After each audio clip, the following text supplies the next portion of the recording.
Nothing revives so many good memories of childhood as the word pantomime. Nothing evokes so well the magic of long ago, the spirit of Christmas past. Time passes, and it becomes harder to recall what a childhood really feels about the season as against what we think it should feel, just as it becomes increasingly more difficult to see properly through the layers of irrelevancies and gift wrappings that mask what should be at the heart of Christmas. Pantomime, for some reason, has retained that authentic flavour of the time. Perhaps it's because the people who gave us this yearly confection are wise enough not to tamper with the cooking of it too much and offer it to us in the traditional fare that it is. Dublin could once boast of about half a dozen of these entertainments every year, with the majority of productions at the Gaiety and Olympia theatres.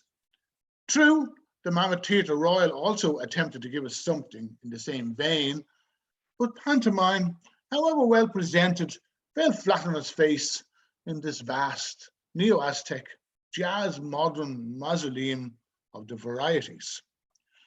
The Gaiety held a slight edge over the Olympia as far as elegance was concerned, catering as it did for the Rathmines, Rathgore, and Fox Rock carriage trade. I can still hear the Minervas and the Delages purring alongside its canopied vestibule and see invaluable cargoes of silk and satin, bedecked, pig-tailed moppets being discharged. These argos were later to be observed consuming vast quantities of chocolate, framed in red and plush and gilt of the dress circle boxes, like bevies of diminutive Zaranias. But the Olympia had its own special attractions too. It was more spicy and less cloying, and it was raffish by nature. It was the temple of vaudeville and Edwardian beyond words. The patrons expected and got a heady measure of uninhibited jokes and business, as well as the splendid high-kicking gals. It was only when men balanced billiard cues on their noses took to the stage that a considerable number of the audience took to the bars. But to us, concerned only with the story of Little Red Riding Hood or Puss in Boots, as it was being tenuously unwound, all these happenings were grossly superfluous.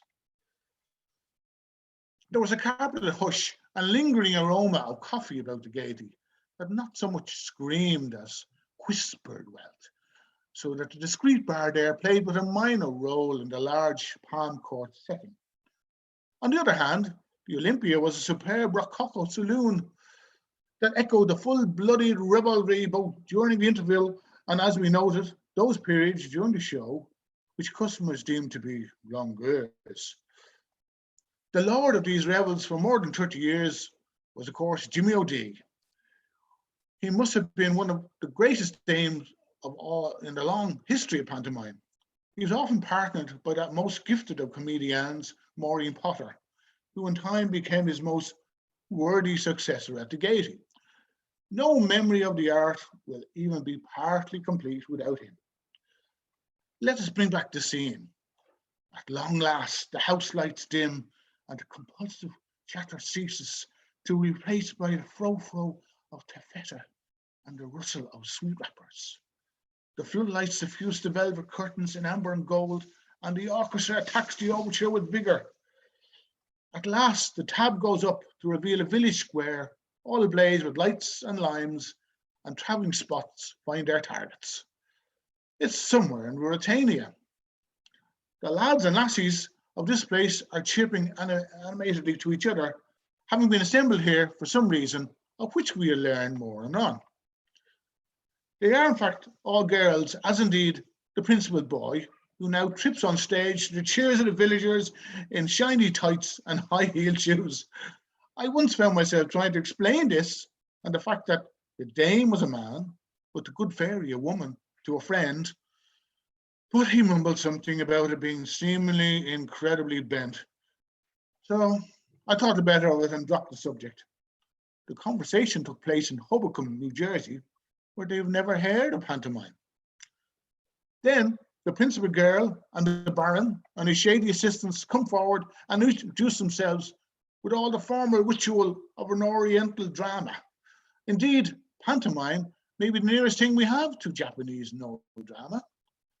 All this but a build-up for the great moment when the conductor, responding to some unseen cue, or was it that little red light that went on for a moment, suddenly rushes the orchestra to the last bars of Biddy Mulligan, the Pride of the Coon, whereupon our hero bursts on stage, either on a bike, in a car, astride a donkey, by balloon, or the simple and even more popular expedient of sliding through on his derriere. And from that moment on, we were Jimmy O'Dee's children. Christmas had once more been marvellously accomplished. That was the Christmas Pantomime, written by John Ryan, and it was read by Tom Blake.